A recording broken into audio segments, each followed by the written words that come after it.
T'en as marre de Google Maps et Waze ne te convient pas vraiment? En fait, tu as un iPhone et tu aimerais vraiment utiliser Apple Plan, mais tu ne sais pas comment t'y retrouver ni quelles sont les meilleures fonctionnalités. Reste avec moi, je vais tout expliquer. Allons directement dans l'application. Quand tu ouvres Apple Plan pour la première fois, tu vas voir ton quartier avec ce point bleu qui représente ta position actuelle. Tu peux utiliser deux doigts pour pincer et obtenir une vue d'ensemble de la zone, ou écarter les doigts pour zoomer sur une zone différente de la carte. Si jamais tu te perds et que tu veux recentrer la carte sur ta position actuelle, il te suffit de cliquer sur cette petite icône de flèche en haut à droite et ça te ramènera directement à ton emplacement. Aussi simple que ça. Il y a plusieurs vues différentes à explorer dans l'app Plan, et elles s'apparaissent toutes dans ce coin en haut à droite. Pour moi, ça ressemble à une petite voiture parce que c'est la carte que j'utilise actuellement. Pour toi, ça peut être différent, mais c'est toujours juste au-dessus de cette flèche. Cliquons dessus. Et regarde ça, il y a 4 vues de base ici. La première s'appelle la vue Explorer, et elle sert à trouver des commerces, localiser des endroits et explorer une zone spécifique. La vue Conduite te montre le trafic et t'aide à naviguer et créer un itinéraire pour arriver rapidement où tu veux. La carte Transport en commun est pour les transports publics, te permettant de trouver facilement ton métro, ton train ou ton bus pour te rendre où tu veux. Et la vue Satellite est une vue magnifique qui te donne une image satellite ultra détaillée de ta position actuelle, te permettant de voir à quoi ressemble ta ville sans avoir besoin de prendre la voiture. En écartant tes doigts et en zoomant, tu pourras voir une quantité incroyable de détails sur n'importe quelle rue. Quand tu utilises la vue satellite et certaines autres vues, tu peux aussi activer cette option 3D qu'on voit juste ici. Lorsque tu actives la vue 3D, tu peux utiliser 2 doigts pour incliner ta vue selon n'importe quel angle. Et tu peux aussi pivoter tes doigts pour te réorienter dans n'importe quelle direction. Si la vue 3D ne te plaît pas, tu peux la désactiver en cliquant sur le bouton 2D juste ici, ce qui te ramènera à une vue standard en plongée. En plus de toutes ces vues, il y a une vue supplémentaire appelée Street View. Et voici comment fonctionne Street View. Place-toi dans une zone spécifique, puis appuie sur les petites jumelles que tu vois dans le coin inférieur gauche. Ça te donnera immédiatement une vue au niveau de la rue de cette zone, et tu peux utiliser ton doigt pour pivoter et explorer cette zone, ou tu peux toucher n'importe où sur l'écran pour sauter vers cet endroit particulier en vue Street View. Quand tu as fini, clique sur le bouton Terminer en haut à droite. Tu peux utiliser n'importe quelle vue que tu aimes pour ta carte, et à tout moment, tu peux cliquer sur l'icône de carte ici en haut et la changer pour une vue différente si tu conduis. Quand tu es dans l'app Plan, l'une des choses les plus courantes que les gens font, c'est rechercher des endroits. Cliquons sur la zone de recherche juste ici. Quand tu fais ça, une tonne d'options apparaissent immédiatement. Tout d'abord, tu as la section Récents qui montre les emplacements récents que tu as recherchés. Tu peux cliquer sur le bouton Plus pour voir davantage de ces emplacements. Tu peux aussi effacer tous les emplacements sauvegardés à partir d'ici si tu veux. En dessous, on a une section appelée Trouver à proximité. Et Trouver à proximité facilite la recherche de restaurants, stations-service, fast-food, épiceries, cafés, bars, parkings, hôtels et plus encore. C'est un moyen facile de trouver un type spécifique de commerce. Tu cherches un bon café? Clique simplement sur Café et ça te montrera tous les cafés locaux dans ta zone. En revenant dans le panneau de recherche, en dessous de la section Trouver à proximité, tu vas trouver quelque chose appelé Guide. Il y a des tonnes de guides préfabriqués. On va en parler dans un instant. Mais n'importe lequel de ces guides te donnera des emplacements spécifiques dans cette zone, te facilitant l'exploration d'une nouvelle ville ou la découverte d'un super nouveau restaurant. On a aussi notre icône de profil juste à droite de la bulle de recherche. En cliquant dessus, tu verras la librairie des emplacements que tu as sauvegardés. En dessous, on voit tous les emplacements récemment ajoutés. Sous la librairie, on a quelque chose appelé carte hors ligne. Si tu t'es déjà retrouvé hors zone de couverture cellulaire et que tu ne pouvais pas te repérer, tu connais la galère de ne pas avoir de carte téléchargée sur ton appareil. Si elle a besoin d'Internet et que tu n'as pas d'Internet, c'est vraiment facile de se perdre. Mais c'est simple à résoudre en cliquant sur la section Carte hors ligne ici et en ajoutant un emplacement spécifique. Je vais cliquer sur Ajouter et on va ajouter New York City. Ça me montre une zone de combien de cartes que ça va télécharger. En utilisant 2 doigts, tu peux pincer pour faire une zone encore plus grande si tu veux. Plus la zone est grande, plus ça prendra d'espace sur ton téléphone. Quand tu cliques sur le bouton Télécharger, ça va sauvegarder cet emplacement directement sur ton téléphone. Et chaque fois que tu n'auras pas d'Internet, tu auras toujours cette carte disponible. Maintenant qu'on a appris toutes les différentes options, faisons une recherche. Je vais cliquer directement dans la bulle de recherche ici et tu peux rechercher de plusieurs façons différentes. Si tu cherches un emplacement d'un de tes contacts dans ton carnet d'adresses, commence simplement à taper leur nom et ça apparaîtra directement. Ou si tu cherches un commerce ou emplacement spécifique, tape simplement le nom de ce commerce et choisis dans la liste qui apparaît. En plus de ça, tu peux faire des recherches plus générales. Par exemple, peut-être que je cherche une boutique de BD. Taper BD me montrera les BD à proximité, ou certains des emplacements de BD qui sont dans ma zone. Quand tu recherches un lieu particulier, il y a une tonne d'informations qui apparaissent directement dans l'app. Revenons à notre vue BD ici, et allons par exemple chez Album Comics. Tu peux faire glisser ce panneau vers le haut pour avoir plus d'espace, simplement en tirant de cette barre juste ici. Et là, on peut voir que c'est à quelques minutes en voiture. Je peux appeler la boutique directement ou visiter son site web. Si je clique sur le bouton « Plus » juste ici, j'ai d'autres options comme ajouter cet emplacement à mes guides, ajouter une note, ajouter une photo ou télécharger la carte. En faisant défiler vers le bas, je peux voir des photos, les notes, les avis Google ou encore les horaires d'ouverture. Je peux toujours épingler n'importe quel endroit en bas de la page pour le retrouver plus tard, mais il existe des façons bien plus efficaces de retrouver des lieux que de les épingler, et on va voir ça juste après.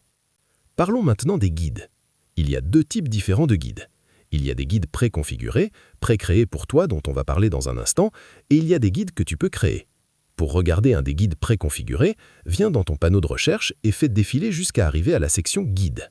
Ici, tu trouveras toutes sortes d'options. Tu remarqueras que mes guides sont centrés sur Los Angeles. Mais si je fais défiler juste un peu vers le bas, je verrai toutes sortes d'autres villes que je peux choisir.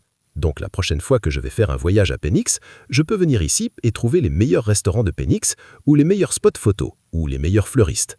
En te connectant à n'importe lequel de ces guides, ça affichera tous les emplacements contenus dans ce guide sur ta carte en même temps. Regardons les meilleurs spots photos de Phoenix. Dès que je clique dessus, ça redirige ma carte vers Phoenix et tu verras tous ces emplacements séparés juste ici. Si j'écarte mes doigts, je peux trouver plus de détails sur ces emplacements spécifiques. Et si je clique sur n'importe lequel d'entre eux, ça va me montrer toutes les informations en dessous, y compris combien de temps ça va prendre pour y arriver, leurs horaires et toute autre information contenue pour ce site spécifique. Les guides sont extrêmement utiles. L'un des meilleurs exemples pour les guides, c'est quand tu voyages quelque part. Plutôt que d'essayer de trouver tous les emplacements où tu veux aller, tu peux venir dans la section Guide, trouver la ville où tu voyages et localiser un ensemble de guides qui vont avoir les meilleurs restaurants ou les meilleures expériences romantiques ou les dîners les plus amusants d'Amérique. Des choses comme ça vont te faciliter tellement l'exploration de cette nouvelle ville sans avoir à faire un tas de recherches sur plan ou demander l'avis de tes amis. En entrant dans n'importe lequel de ces guides, tu verras tous les emplacements spécifiques qu'ils montrent et tu peux les faire défiler et en savoir plus sur eux. Tu peux ajouter n'importe lequel de ces emplacements à ta bibliothèque en appuyant sur le bouton « Plus » juste ici. Ça l'ajoute directement dans ta bibliothèque, te facilitant sa recherche dans le futur. Mais si tu aimes vraiment le guide entier, clique sur « Ajouter à la bibliothèque » en haut de la section des guides. Et ce guide entier sera sauvegardé dans ton Apple Plan pour que tu puisses y accéder à tout moment, surtout quand tu es à New York et que tu cherches certains des meilleurs restaurants. D'ailleurs, beaucoup d'entre vous m'ont dit avoir peur des arnaques sur Internet. J'ai donc préparé un PDF gratuit, très simple, pour reconnaître les emails dangereux, les fausses alertes de virus et les arnaques les plus courantes. Le lien est dans la description. Mais les guides préfabriqués ne sont pas la meilleure façon d'exploiter cette fonction. Tu peux créer ton propre guide quand tu veux. Moi, je suis un grand passionné de BD et je veux trouver toutes les meilleures boutiques de comics près de chez moi. Je vais dans ma recherche et je tape « bande dessinée ». Cette recherche me montre plein d'endroits différents. En parcourant tous ces résultats, je repère des lieux parfaits pour mon guide BD. Cliquons sur « Album Comics », puis je clique sur le bouton « Plus » à droite. Là, j'ai la possibilité d'ajouter ça à un guide. Cliquez sur « Ajouter au guide ». On va créer un nouveau guide spécialement pour les BD. Cliquez sur « Nouveau guide », puis sur « Créer » en haut à droite. Voilà, on a ajouté Album Comics, mais il y a d'autres boutiques qu'on devrait ajouter au même guide. Cliquez sur le X pour effacer et revenir à la recherche. Pulps Comics est une autre super boutique de comics. Cliquez dessus, appuyez sur « Plus », ajoute-la au guide, sélectionnez le guide BD et c'est fait. Plus tu ajoutes de boutiques dans ce guide, plus c'est facile de toutes les retrouver d'un coup, juste en ouvrant le guide. Laisse-moi te montrer. Je descends dans ma bibliothèque ici, je clique sur « Guide », ça ouvre cette section et je vais dans les guides. Voici mes boutiques de BD. Cliquons dessus et voilà. Ça localise les 4 boutiques de comics que j'ai enregistrées ici. Ça me permet d'aller facilement d'une boutique à l'autre pour acheter toutes mes BD préférées. Les guides sont super pratiques, mais ça ne sert pas que pour les magasins. Tu peux aussi les utiliser pour d'autres choses. Par exemple, tu peux garder une trace de tous tes clients dans une zone précise. Ou mieux encore, garder les adresses de toute ta famille pour les retrouver facilement en un seul endroit. Et le meilleur dans tout ça, c'est que tu peux partager tes guides avec d'autres personnes.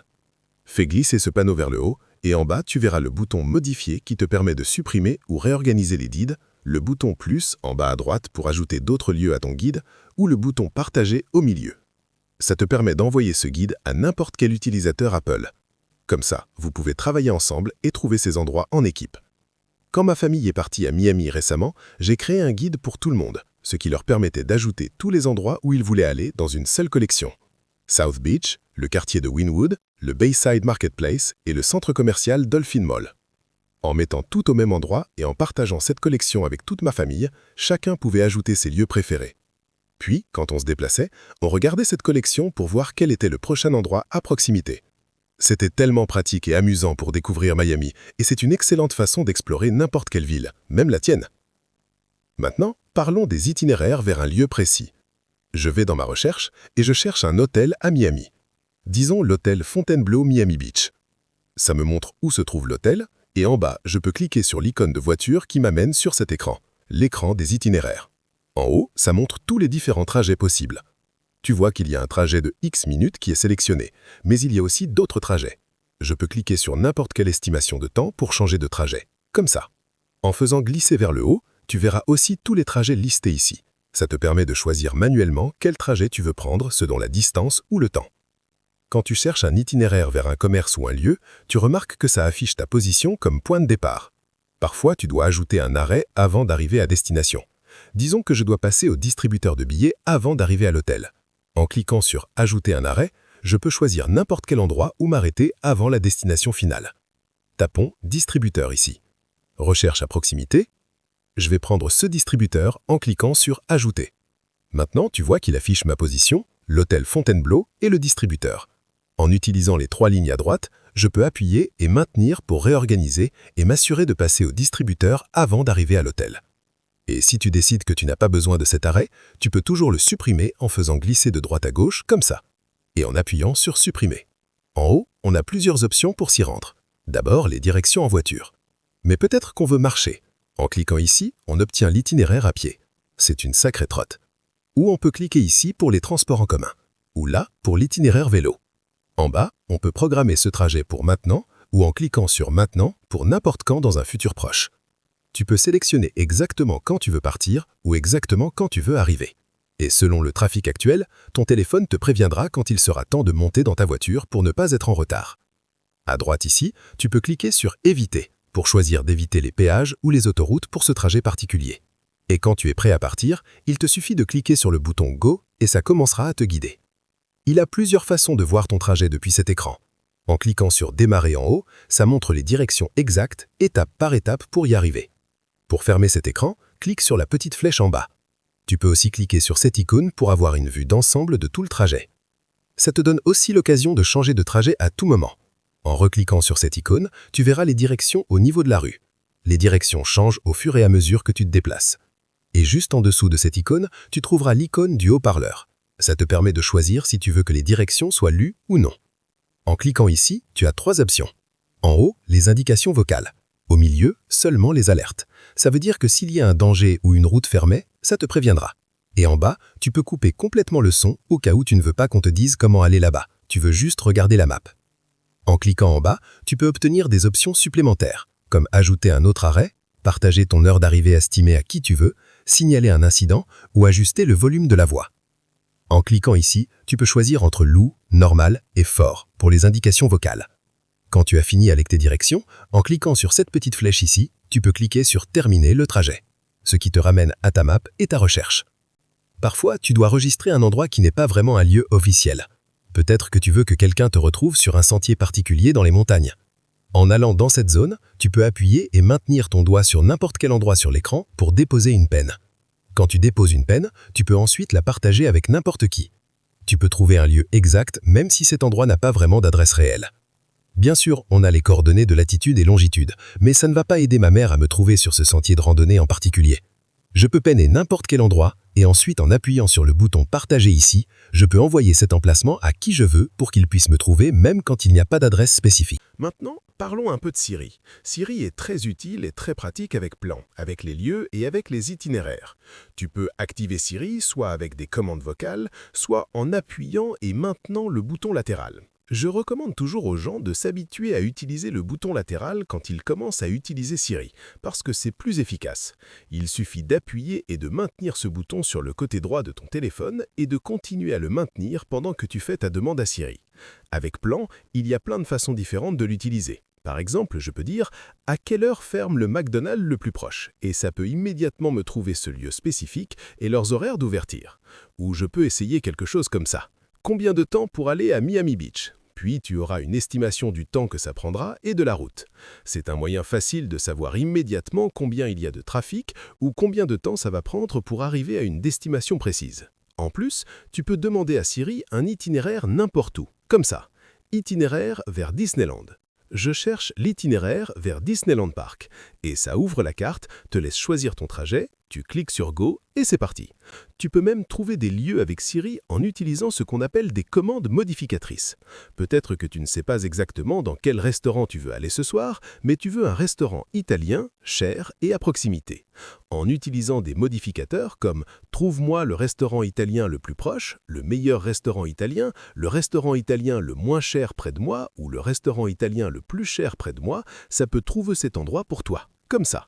Et voilà, en utilisant ces commandes modificatrices, tu peux trouver un lieu sans même toucher le téléphone. Siri est extrêmement utile avec Plan, que ce soit pour avoir un itinéraire, trouver un lieu spécifique ou même connaître les horaires d'un commerce où tu vas te rendre. Si cette vidéo t'apporte quelque chose, mets un pouce bleu, ça aide vraiment les autres à la trouver. Et si tu as une question, un commentaire ou si tu veux juste dire « Salut, j'aime bien tes ongles », laisse-le dans les commentaires. Désolé, je me suis un peu perdu. Ah oui, c'est l'heure de l'astuce bonus. Maintenant qu'on a exploré l'application Plan sous tous les angles, tu peux voir combien d'outils et de fonctions elle contient. Mais il y a deux outils vraiment puissants qui sont cachés sous la surface. Pour le premier, disons qu'on va à Disneyland. Mais voilà le problème, je ne veux pas y aller en voiture. Leur parking est vraiment cher. Je préférerais prendre un Uber. Sauf que je ne veux pas vraiment quitter l'application Plan pour aller dans l'application Uber et le commander. Est-ce que je peux pas juste le faire d'ici? Eh bien si, tu peux, et c'est vraiment facile. On va cliquer d'abord sur les directions en voiture, et tu peux le faire simplement en cliquant sur ce bouton tout à droite ici. C'est l'icône de covoiturage. En cliquant dessus, ça se connecte à ton compte Uber, Lyft ou autre service de covoiturage, et ça te permet de commander immédiatement ton Uber ou ton Lyft directement d'ici, ce qui rend super facile d'aller à ta destination sans même quitter l'application Plan. Mais la prochaine astuce est encore plus puissante.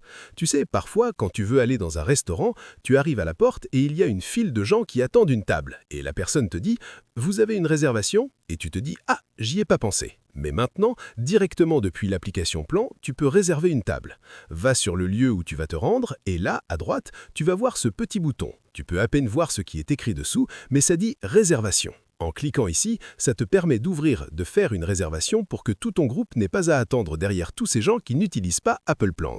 C'est simple et facile à faire et un seul clic peut te réserver une table pour 2 ou 4 personnes pour aujourd'hui ou n'importe quel jour dans un futur proche. Voilà ce qu'on avait pour la vidéo d'aujourd'hui sur Apple Plans. Mais rappelle-toi, il y a toujours plus à apprendre. Regarde cette vidéo ici pour plus d'astuces et on se retrouve dans les commentaires.